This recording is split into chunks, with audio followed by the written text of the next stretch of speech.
ఇక డీటెయిల్స్ చూద్దాం. జగన్ పై రాయి దాడి కేసులో అధికారులు ట్విస్ట్ ఇచ్చారు. A2గా చెప్పిన దుర్గారావును పోలీసులు వదిలిపెట్టారు. విచారణ కోసం దుర్గారావును తీసుకెళ్లిన పోలీసులు విచారణ అనంతరం తనకు ఎలాంటి సంబంధం లేదని వదిలేశారు. అయితే మరి A2 ఎవరన్నది ఇప్పుడు ప్రశ్నార్థకంగా మారింది. అధికారుల చెరలో A2 ఉన్నారన్న పలువురు అనుమానాలు కూడా వ్యక్తం చేస్తున్నారు.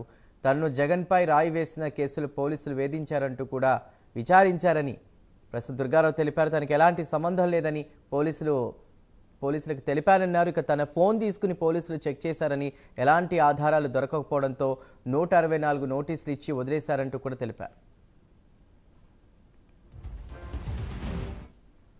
రామగుడి సెంటర్ టీ క్యాంటీన్ దగ్గర బండి ఆపుకొని దాని మీద నిలబడ్డాను. కూర్చున్నాను. నేను కూర్చుంటే అక్కడికి వచ్చి దుర్గారావు మీరేనా, వేముల దుర్గారావు అని అడిగితే నేనేనండి అంటే, సరే రండి కార్ ఎక్కని కొంచెం పని ఉంది మాట్లాడేది అంటే, సరే ఎక్కడికి వెళ్ళాలని చెప్తాం ఎక్కడని తీసుకెళ్ళారు పోలీసు వాళ్ళు.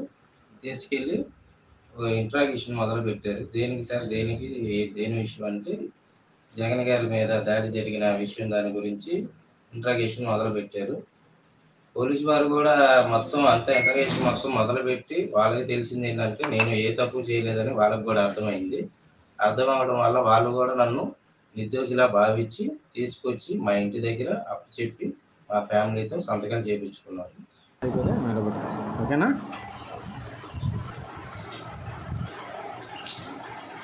నీదే ఒకసారి నీదే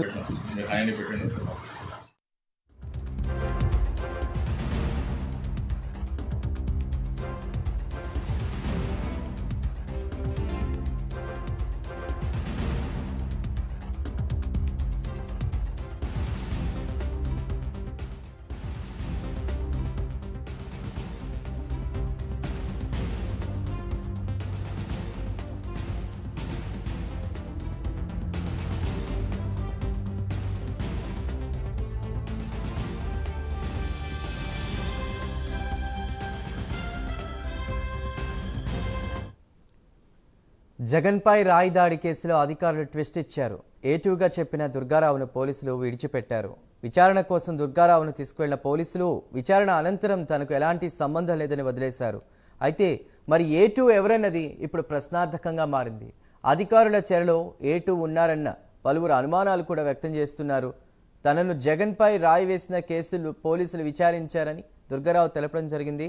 అయితే తనకు ఎలాంటి సంబంధం లేదని పోలీసులకు తెలిపానన్నారు. తన ఫోన్ తీసుకుని పోలీసులు చెక్ చేశారని, ఎలాంటి ఆధారాలు దొరకకపోవడంతో 164 నోటీసులు ఇచ్చి వదిలేశారంటూ కూడా తెలిపారు. ఇక దీనిపై మరింత సమాచారాన్ని మా ప్రతినిధి సాంబశివరావు అందిస్తారు.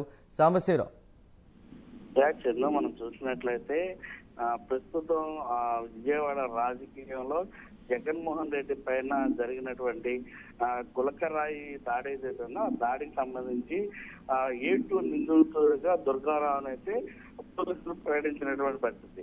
కానీ ప్రస్తుత పరిస్థితుల్లో ఆయన్ని కోర్టుకు హాజరుపరచకుండా డైరెక్ట్ గా ఆయన ఇంటి వద్ద రాత్రి 11 గంటల ప్రాంతంలో 11:30 ఆ టైంలో తీసుకొచ్చి పోలీసులు ఆయన ఇంటి వద్ద వేసి పెడుతుంటుంది. ఒక్కసారిగా అమాంతం అసలు ఏం జరుగుతుంది, పోలీసులు A2గా చెప్పినటువంటి వ్యక్తి ఈ రోజున పోలీసులు ఎటువంటి అతనికి ఇన్వాల్వ్మెంట్ లేదంటూ కూడా నిర్దోషంతో కూడా క్లీన్ చిట్ ఇచ్చి ఆయన పంపించేయడం వెనక అసలు ఏం జరిగిందంటే అనేది ప్రశ్నార్థకంగా మారినటువంటి పరిస్థితి.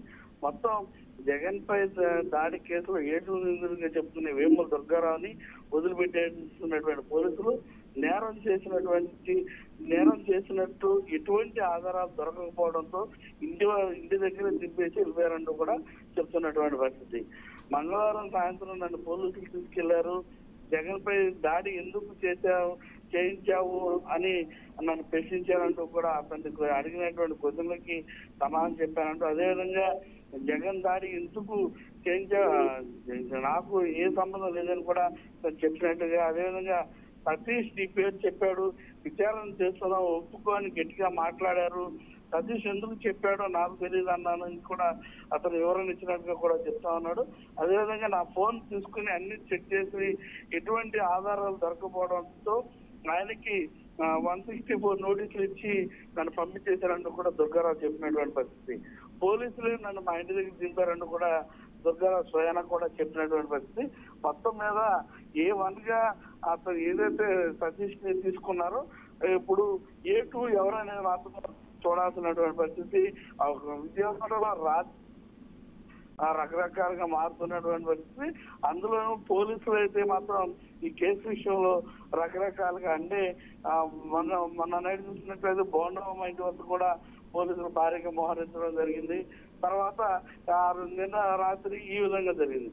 కాబట్టి అప్పుడు ఏ విధంగా ముందుకెళ్తుంది కేసు, ఏ విధంగా పురోగతి పొందబోతుందనే మాత్రం వేచి చూడాల్సినటువంటి పరిస్థితి అయితే ఉంది. Chandu. Right Sambasivarao, thank you.